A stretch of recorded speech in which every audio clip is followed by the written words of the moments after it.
बिस्मिल्लाहिर्रहमानिर्रहीम। अस्सलाम वालेकुम। क्या हाल चाल है मेरी यूट्यूब फैमिली। उम्मीद है अल्लाह पाक की रहमत से आप सब हरियस होंगे और अल्लाह ताला आप सबको हरियस रखे, आमीन। Welcome back to my channel fashion tips viewers. Fashion tips में मैं आज आपके लिए जो रेमेडी लेके आई हूँ बहुत ही ज़बरदस्त है। वो आज मैं आपको बताऊंगी कि आप अपनी फुल बॉडी को किस तरह से चमकदार बना सकते हैं, एकदम से ग्लोइंग बना सकते हैं, एकदम से वाइट बना सकते हैं। मतलब आपकी जो स्किन है, अगर मैं ये जो आपके लिए टिप लेके आई हूँ यूज़ करेंगे तो आपकी जो स्किन है उसी वक्त वाइटनिंग इफेक्ट देगी, वाइट दिखेगी, बहुत खूबसूरत लगेगी, चमकदार हो जाएगी। इसको आप नहाने से पहले भी अपनी पूरी बॉडी के ऊपर मसाज कर लें कुछ टाइम, तो आपकी बॉडी जो है वो एकदम से चमकदार लगने शुरू हो जाएगी। बहुत खूबसूरत, ये बहुत ज़बरदस्त ये रेमेडी है, आप इसको ज़रूर ट्राई कीजिएगा। इसके अलावा फुल बॉडी के अलावा अगर आपने अपने हाथों के ऊपर, बाजू के ऊपर, पाँव के ऊपर, गर्दन पर, चेस्ट एरिया पे, जिधर भी आप इसको अप्लाई करना चाहते हैं आप कर सकते हैं। लेकिन फेस के ऊपर अगर आपने करना है तो आपने पहले इसका टेस्ट करना है, फिर आपने इसको फेस के ऊपर करना है।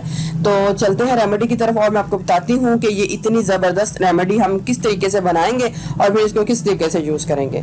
तो उसके बनाने के लिए हमें सबसे पहले जिस चीज़ की ज़रूरत है उसमें है, सबसे पहले हमने बेकिंग सोडा ले लेना है और याद रहे कि हमने बेकिंग पाउडर नहीं लेना, बेकिंग सोडा लेना है, जिसको हम मीठा सोडा भी बोलते हैं। ठीक है। हनी यानी कि शहद लेना। क्वांटिटी इधर मैं थोड़ी क्वांटिटी बनाऊंगी, आप अपनी मर्जी से जितना अगर ज्यादा बनाना चाहते हैं तो इसकी क्वांटिटी को डबल कर लें। 1 टीस्पून आपने हनी यानी कि शहद को एक बाउल में डालना है। मैं 1 से थोड़ी सी और ले लेती हूँ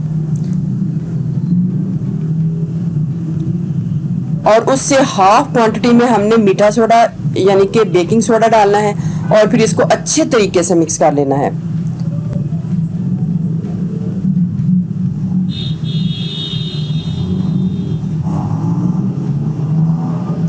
मिक्सिंग इसकी बहुत अच्छे तरीके से होनी चाहिए ताकि जितना भी बेकिंग सोडा है इसके अंदर मिक्स हो जाए और फिर बना के आप थोड़ी देर के लिए इसको छोड़ भी सकते हैं या फिर आपको इसको अच्छे तरीके से मिक्स कर लें।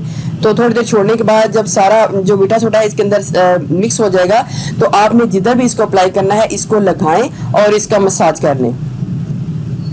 4 से 5 मिनट आप हल्के हल्के हाथों से इसका मसाज कर लें इस तरीके से। अगर मसाज नहीं होता तो बस इसका लेप कर लें, इसको ऊपर बस अपनी बॉडी के ऊपर फैला दें और इस तरीके से कुछ देर इसको लगा रहने दें। 4 से 5 मिनट बाद आपने अपनी बॉडी को वॉश कर लेना है, धो लेना है, तो फिर देखिएगा कि कितने ही कमाल के रिजल्ट इसके आए हैं। आप इसको आज से ट्राई करें, बहुत ही छोटी और बहुत ही ज़बरदस्त इफेक्टिव रेमेडी है। आप इसको अभी से ट्राई करके देख सकते हैं। देखिए कितना ही खूबसूरत ग्लो आया है मेरी। अब भी इसको ट्राई कीजिएगा, आपको इसके बहुत अच्छे रिजल्ट मिल जाएंगे। आप इसको अपने पाँव के ऊपर भी लगा सकते हैं, पाँव को फौरी वाइट कर सकते हैं, अपने हाथों के ऊपर लगा सकते हैं, जिधर भी आप लगाना चाहें लगा सकते हैं। व्यूअर्स, अगर आपको मेरी ये वीडियो अच्छी लगी तो मेरे चैनल को सब्सक्राइब कीजिएगा और जिन्होंने ऑलरेडी सब्सक्राइब किया उनका बहुत बहुत शुक्रिया। मिलते हैं एक न्यू वीडियो के साथ। अल्लाह हाफिज़।